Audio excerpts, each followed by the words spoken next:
আজকের ক্লাসটা শুরু করব বেগুন দিয়ে। গতদিন পড়াচ্ছিলাম যে এন্ডোমেমব্রেন সিস্টেম কি এবং এন্ডোমেমব্রেন সিস্টেমের প্রথম অংশ অর্থাৎ এন্ডোপ্লাজমিক রেটিকুলাম সম্পর্কে আমরা আইডিয়া পেয়েছি আশা করি। তো এন্ডোপ্লাজমিক রেটিকুলামের পর Golgi body, vesicle, vacuole, lysosome, peroxisome, glyoxysome বিভিন্ন জিনিসপত্র আসে। তো এদের সাথে বেগুনের সম্পর্ক কি? তোমাদের একটা কোশ্চেন করি। এই যে বেগুনটা দেখতে পারতেছো, বেগুনের রং কি বলতো? বেগুনের রং কি? বেগুনের রং বেগুনি, তাই না? বেগুনের রং বেগুনি, সিম্পল কথা।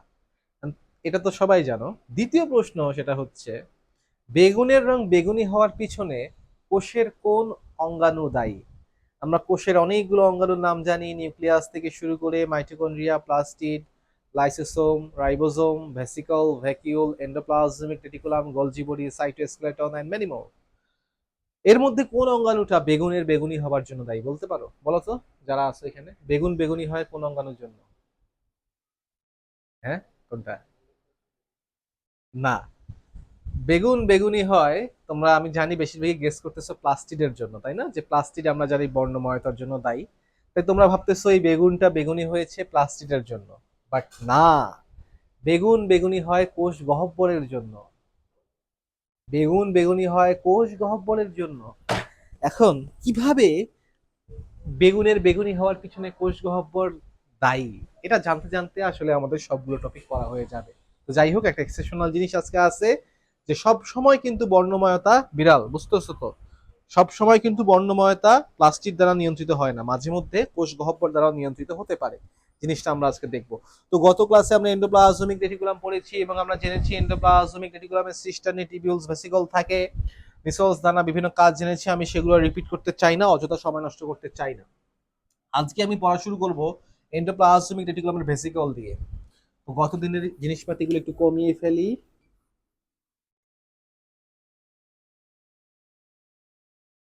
কোষটাকেও বড় করতে হবে, আরো বড় করতে হতে পারে সামনে। তো দেখো, আমরা দেখেছি এন্ডোপ্লাজমিক রেটিকুলামের যে অংশগুলো প্যারালালি থাকে, শাখান্বিত নয়, তারা হচ্ছে সিস্টার্নি, যেগুলো শাখান্বিত হয়ে যায় তারা টিবিউলস, আর গোল গোল কিছু বল তৈরি করে, সেই বলগুলো হচ্ছে ভেসিকল। তাহলে দেখো, এন্ডোপ্লাজমিক রেটিকুলাম সারাদিন এরকম বল তৈরি করে, এই বল, বল, বল, বল তৈরি করে, সারাদিন এই বল তৈরি করে। এই বলগুলোকে বলা হয় ভেসিকল। এখন ঘটনা হচ্ছে কি, কিছুদিন পরে গিয়ে কি হয়, এই যে ভেসিকল গুলো আছে, এন্ডোপ্লাজমিক রেটিকুলামের যে ভেসিকল গুলো আছে, এই দেখো অনেকগুলো ভেসিকল তৈরি করছে না, ভেসিকল। এই ভেসিকল গুলো গোলে এক হয়ে যায়। ময়দার গোলা দেখছো না? ময়দার গোলা, একটার সাথে আরেকটা কিন্তু আটকায় দিলে গোলে এক হয়ে যাবে। ঠিক একই রকম এখানে কি হয় দেখো, এই যে ভেসিকল গুলো তৈরি হয়েছে কার থেকে? এন্ডোপ্লাজমিক রেটিকুলাম থেকে। সেই ভেসিকল গুলো গোলে এক হয়ে যায়, অর্থাৎ দেখো সবগুলো মিশে এক হয়ে যায়, সবগুলো মিশে এক হয়ে যাবে, সবগুলো মিশে এক হয়ে যায়। এখন ঘটনা হচ্ছে, যখনই ভেসিকল গুলো, যেই ভেসিকল সৃষ্টি হয়েছে এন্ডোপ্লাজমিক রেটিকুলাম থেকে এবং যাদেরকে আমরা এন্ডোপ্লাজমিক রেটিকুলামের অংশ হিসেবে বিবেচনা করি, তারা যখন এরকম গোলে এক হয়ে যাচ্ছে, গোলে এক হয়ে গেলে তাদেরকে আর এন্ডোপ্লাজমিক রেটিকুলাম বলা যাবে না। ব্যাপারটা বুঝো, এন্ডোপ্লাজমিক রেটিকুলাম থেকে একটা দুইটা তিনটা করে এরকম ভেসিকল নামক বল তৈরি হচ্ছে।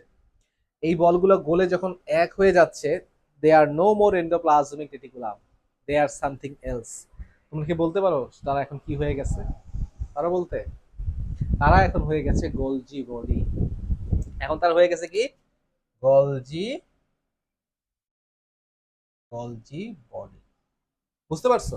এতক্ষণ ছিল এন্ডোপ্লাজমিক রেটিকুলাম, বাট ওই বলগুলো তৈরি হওয়ার পর আবার যখন একত্রিত হয় তাদেরকে আর এন্ডোপ্লাজমিক রেটিকুলাম বলা যাবে না, তাদেরকে বলা হবে গোলজি বডি। তাহলে দেখো এইরকম একটা, প্রথমে একটা লাইন তৈরি হলো অনেকগুলো ভেসিকল মিলে, তাহলে ঠিক আছে, প্রথম লাইন। তার উপর আবার ভেসিকল তৈরি হবে, দেখো আবার ভেসিকল তৈরি হবে এবং ভেসিকল গুলো গোলে এক হয়ে যাবে।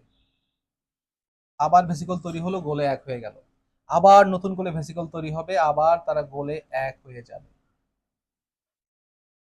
ছবিটা দেখতে বিশ্রী হয়ে যাচ্ছে, তাই না? সুন্দর করি, দাঁড়াও। এই জন্য আমি কালারটা চেঞ্জ করে দিচ্ছি, কারণ ওরা কিন্তু এন্ডোপ্লাজমিক রেটিকুলাম না। হ্যাঁ, তাহলে দেখো একের পর এক থোকায় থোকায় মানে লেয়ারে লেয়ারে প্রথমে একটা লেয়ার তৈরি হলো গলজি বডির, তারপর আরেকটা লেয়ার তৈরি হলো, তার উপরে আরেকটা লেয়ার তৈরি হলো। সবচেয়ে নিচের লেয়ারটা সবার আগে তৈরি হয়েছে, আর সবচেয়ে উপরের লেয়ারটা সবার পরে তৈরি হয়েছে। তাহলে দেখো এই লেয়ারটা হচ্ছে সবচেয়ে ওল্ড, এটা হচ্ছে ওল্ড বা ওল্ডেস্ট বা এল্ডেস্ট, আর এটা হচ্ছে একেবারে ইয়াং বা নিউ। যত উপরে দেখো এটাকে বলা হয় trans Golgi network, TGN. Golgi বডির লেয়ারকে বলা হয়, লেয়ারগুলোকে একত্রে বলা হয় ট্রান্স গোলজি নেটওয়ার্ক। এই ট্রান্স গোলজি নেটওয়ার্কের সবচেয়ে নিচে যে থাকবে বুঝতে হবে সেটা হচ্ছে ওল্ডেস্ট লেয়ার, আর সবচেয়ে উপরে যে থাকবে, আর উপরে যদি থাকে যত উপরে সে তত নিউয়েস্ট লেয়ার। উপরে বলতে আমি বোঝাচ্ছি নিউক্লিয়াসের কাছে, আর নিচে বলতে নিউক্লিয়াস থেকে দূরে। এখন দেখো যে লেয়ারটা নিউ, সে কি বৃদ্ধি পাচ্ছে বা বিকশিত হচ্ছে না ভেঙে যাচ্ছে বলতো? নিউ লেয়ারটা কি হচ্ছে, আস্তে আস্তে তৈরি হচ্ছে না বিকাশ পাচ্ছে, বড় হচ্ছে, বিকশিত হচ্ছে। তো এইটাকে বলা হয় সিস সিস্টারনা। কি বলে ভাইয়া? Cis cisterna.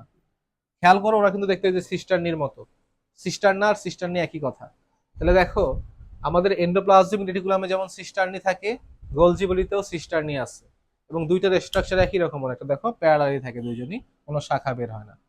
তো নিউ যেগুলো সেগুলো তৈরি হচ্ছে, যে অনেকগুলো ভেসিকল জোড়া লেগে লেগে, অনেকগুলো ভেসিকল একটার পাশে একটা জোড়া লেগতেছে, বিকাশ পেয়ে সিস সিস্টারনা তৈরি করতেছে। আবার যেগুলো বুড়ো আছে, বুড়োগুলো আছে এর উল্টা দশায়, তাদেরকে বলা হয় ট্রান্স সিস্টারনা, ট্রান্স সিস্টারনি বা ট্রান্স সিস্টারনা। তো ট্রান্স মানে কি? তোমরা কেমিস্ট্রি পড়তে পড়েছো হয়তো, সিস ট্রান্স সমানু। সিস ট্রান্স হচ্ছে বিপরীত দশা বুঝায়। একই রকম দেখো যেটা সিস সিস্টারনা আছে তারা এখন তৈরি হচ্ছে বা বিকশিত হচ্ছে, আর যেটা ট্রান্স আছে সেটা এখন ভেঙে যাবে। হাউএভার এই যে সিস সিস্টারনা এবং ট্রান্স সিস্টারনা, মাঝখানে গুলোকে বলা হয় মিড সিস্টারনা, এরা কিন্তু গোলজি বডি তৈরি করছে, টিজিএন ট্রান্স গোলজি নেটওয়ার্ক তৈরি করছে। তাহলে দেখো এই যে এন্ডোপ্লাজমিক রেটিকুলাম থেকে যে ভেসিকল গুলো আসতেছে, এন্ডোপ্লাজমিক রেটিকুলাম থেকে যে ভেসিকল গুলো আসতেছে তারা মিলেমিশে নতুন নতুন সিস্টারনা তৈরি করবে, যাদেরকে আমরা বলবো সিস সিস্টারনা। ওরা হচ্ছে তরুণ। আবার দেখো তরুণদের উপরে আরো নতুন নতুন লেয়ার তৈরি হবে না, তখন তরুণরাই হয়ে যাবে বুড়া। যেমন আজকে আমরা ইয়াং, 2024 সাল 25 সাল, আজ থেকে 50 বছর পরে আমরাই হব বুড়া, তাই না? তো দেখো আজকে যে ইয়াং সে কয়েকদিন পর বুড়ো হয়ে যাবে। তো যখন বুড়ো হবে, বুড়োরা চলে গেছে ট্রান্স ফেজে বা ট্রান্স দশায়, ট্রান্স দশায় তারা ভেঙে যাবে। ট্রান্স দশায় তারা কিভাবে ভাই আবার ভেঙে যাবে, খেয়াল করো। ট্রান্স দশায় আবার কি হবে, যে গোলজি গোলজি বডির ট্রান্স সিস্টারনা গুলো আবার ভেঙে যাবে, ভেঙে গিয়ে আবার এরকম বল তৈরি করবে, আবার এরকম বল তৈরি করবে, ভেঙে গিয়ে আবার এরকম বল তৈরি করবে, ভেঙে গিয়ে আবার এরকম বল তৈরি করবে। এবং কি হবে দেখো, দেখো ব্যাপারটা, এন্ডোপ্লাজমিক রেটিকুলাম আমরা আমরা জানি প্রোটিন তৈরি করে, তাই না? মনে করো এটার ভিতরে প্রোটিন ছিল, এই প্রোটিনটাকে গোলজি বডি নানাভাবে প্যাকেট করে, নানাভাবে প্যাকেট করে বিভিন্ন রকম মডিফিকেশন করে, করার পর এই বলগুলার ভিতর আবার ভরে দেয়। বুঝতে পারছো? মানে র ম্যাটেরিয়ালস বা প্রাথমিক দ্রব্যটা উৎপাদন করে হচ্ছে এন্ডোপ্লাজমিক রেটিকুলাম, বাট সেটাকে সুন্দর মতো করে মডিফাই করে প্যাকেট করে সাজিয়ে গুছিয়ে নিয়ে আসে কে ভাইয়া? Golgi body. তাহলে খেয়াল করো, গোলজি বডি ভেঙে ভেঙে মানে ট্রান্সিস্টারনা গুলো ভেঙে ভেঙে আবার এরকম গোল গোল বল তৈরি হয়। এই বলগুলোকে আমরা বলতে পারি ভেসিকল। বলের মতো দেখতে অংশকে ভেসিকল বলা হবে। তাহলে দেখো আমাদের এন্ডোপ্লাজমিক রেটিকুলামে যেমন ভেসিকল আছে, একই রকম গোলজি বডির মধ্যেও ভেসিকল আছে। এই ভেসিকল গুলোর মধ্যে কিছু ভেসিকলে থাকে হচ্ছে প্রোটিন, কিছু ভেসিকলে থাকে হচ্ছে লিপিড, কিছু ভেসিকলে থাকে হচ্ছে বিভিন্ন ধরনের এনজাইম, কিছু বেসিকলে থাকে হরমোন, স্টেরয়েড। মানে হচ্ছে ভাইয়া এন্ডোপ্লাজমিক রেটিকুলাম যা যা তৈরি করে সবকিছুই বিভিন্নভাবে এসে, সবকিছুই বিভিন্নভাবে এসে আমার গোলজি বডির ভেসিকুলার মধ্যে জমা হয়। তো দেখো গোলজি বডি যে বলগুলো তৈরি করে, সেই বলগুলোর মধ্যে কিছু কিছু বলে প্রোটিন থাকে, কিছু কিছু বলে লিপিড থাকে।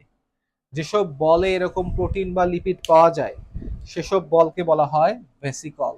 কি বলে ভাইয়া? আবারও ভেসিকল বলে। তবে এখানে একটা স্পেশাল টাইপের বল আছে। দেখো, একটা স্পেশাল টাইপের বল আছে, যেই বলের ভিতরে বিশেষ কোনো প্রোটিন বা এনজাইম বা হরমোন বা কোনো বিশেষ কোনো পদার্থ থাকে না। এই বলটা যখন সৃষ্টি হয়, বলতে গেলে খালি অবস্থায়, এমটি অবস্থায় সৃষ্টি হয়। এর ভিতরে তেমন বিশেষ কোনো উপাদান থাকে না, কোষের জন্য বিশেষ দরকারি কোনো উপাদান থাকে না। ও যখন সৃষ্টি হয়েছে, গলজি বডি ভেঙে যখন ও সৃষ্টি হয়েছে, তখন ও ফাঁকা অবস্থায় সৃষ্টি হয়েছে। ফাঁকা অবস্থায় সৃষ্টি এই বলগুলোকে বলা হয় ভ্যাকিউল। এই হচ্ছে ভ্যাকিউল, ঠিক আছে? আর এগুলো হচ্ছে ভেসিকল। এগুলা ভেসিকল, এটা হচ্ছে ভ্যাকিউল। এই ভ্যাকিউলকেই বাংলায় বলা হয় কোষ গহ্বর।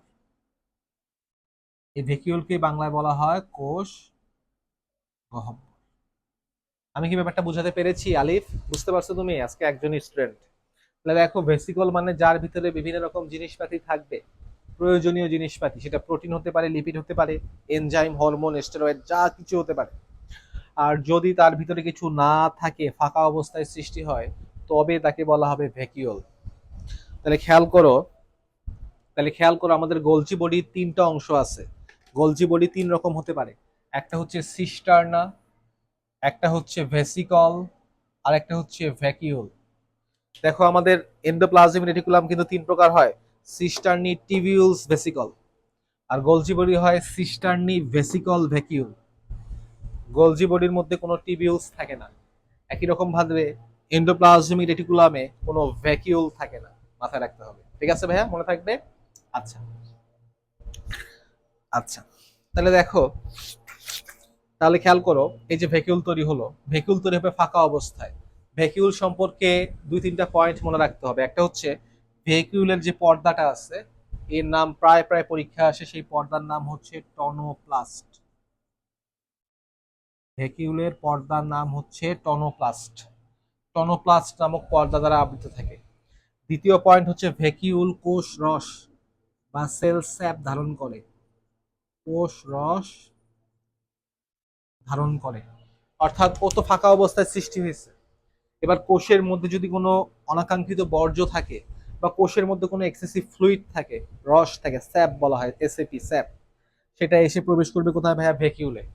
ও যখন সৃষ্টি হয় তখন ফাঁকা থাকে বলতে গেলে, বাট পরবর্তীতে ওর ভিতর বিভিন্ন রকম জিনিসপাতি প্রবেশ করে, তাই ও কোষ রস ধারণ করে।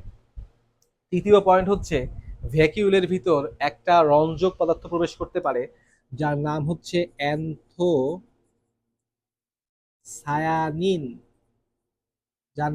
অ্যান্থোসায়ানিন, দেখা যাচ্ছে তো?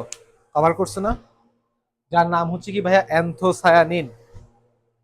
ভ্যাকিউলের ভিতর একটা রঞ্জক পদার্থ আছে যার নাম হচ্ছে অ্যান্থোসায়ানিন।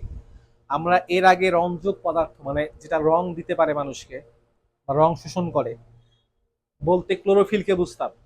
ক্লোরোফিলকে পাওয়া যায় প্লাস্টিডের ভেতর। ক্লোরোফিলকে পাওয়া যায় কোথায়? প্লাস্টিডের ভেতর। বাট এই যে অ্যান্থোসায়ানিন নামক পিগমেন্টটা আছে, একে পাওয়া যায় ভ্যাকিউলের ভেতর। ভ্যাকিউলের ভেতর এবং বিভিন্ন সময়, বিভিন্ন ক্ষেত্রে কিছু উদ্ভিদের অঙ্গের রং সৃষ্টি করা অ্যান্থোসায়ানিনের দায়িত্ব হয়। যেমন বেগুনের রং বেগুনি হওয়া। আরো ভালো হতো যদি গোলাপ ফুল দেখাতে পারতাম, ফুল টুল আমার কাছে থাকে না। তো দেখো, গোলাপ ফুল যে গোলাপি রঙের হয়, মানে ফুলের পাপড়ি, এবং বেগুন ফলের ত্বক যে বেগুনি হয়।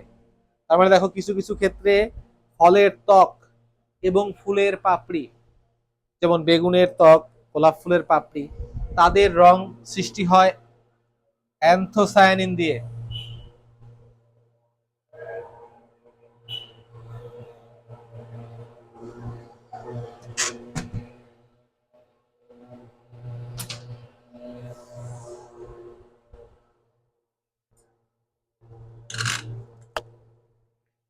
তাদের রং সৃষ্টি হয় অ্যান্থোসায়ানিন দিয়ে, এবং এই অ্যান্থোসায়ানিন অবস্থান করে ভ্যাকিউলের ভেতর। তাহলে আজকে থেকে তোমাকে যদি কেউ জিজ্ঞেস করে যে বেগুন বেগুনি হয় কেন, কোন অঙ্গাণু দায়ী? কোষ গহ্বর দায়ী, নট প্লাস্টিড। প্লাস্টিডের জন্য দায়ী না। ইভেন গোলাপ ফুলের গোলাপি হওয়ার জন্য প্লাস্টিড দায়ী না। প্লাস্টিড পাতার সবুজ হওয়ার জন্য দায়ী বা হলুদ হওয়ার জন্য দায়ী, ঠিক আছে? আচ্ছা, এখন দেখো, তাহলে আমরা এখানে একটু পরিচিত হয়েছি। এবার দেখো বিভিন্ন রকম প্রোডাক্ট কিন্তু তৈরি হয় আমাদের গলজি বডি থেকে। এর মধ্যে একটা প্রোডাক্টের ব্যাপারে আমি দেখা এখনো বলি নাই, একটা ভেসিকলের ব্যাপারে আমি এখনো বলি নাই। এই যে ভেসিকলটা আছে, এই ভেসিকলটা মোস্ট স্পেশাল।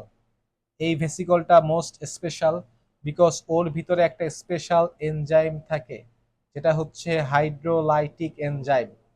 দেখো, এইখানের মধ্যে বিভিন্ন রকম এনজাইম থাকতে পারে, পেপসিন, ট্রিপসিন, অ্যামাইলেজ, লাইপেজ, বিভিন্ন লিপিড থাকতে পারে যেমন টেস্টোস্টেরন, হ্যাঁ, স্টেরয়েড জাতীয় বিভিন্ন রকম জিনিস সাথে থাকতে পারে।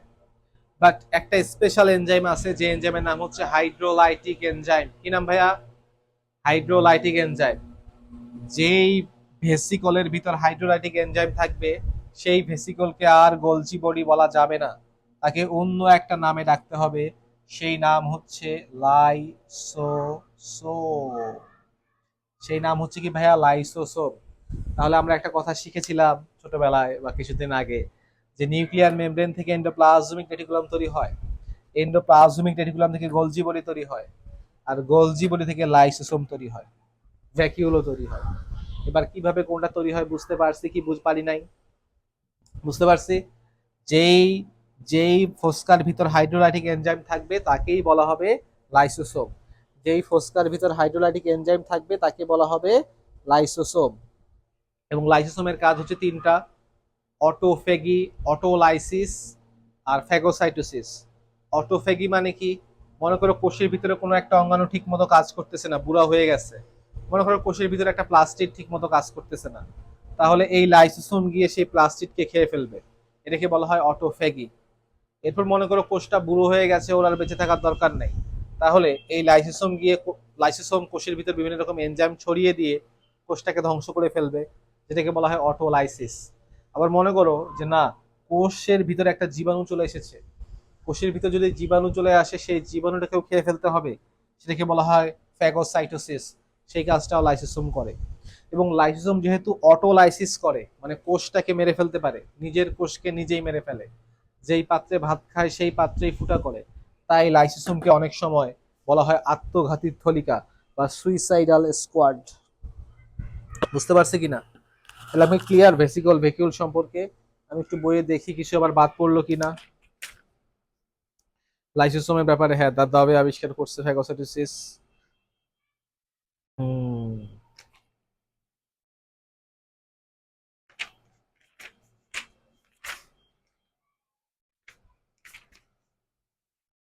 কোষ গহ্বর, হ্যাঁ, কোষ গহ্বরের ব্যাপারে কোষরস ধারণ করা, বর্জ্য ধারণ করা, পানির চাপ রক্ষা করা, এই কোষের ভিতরে পানির চাপ রক্ষা করা, এটাও কিন্তু কোষ গহ্বর করে।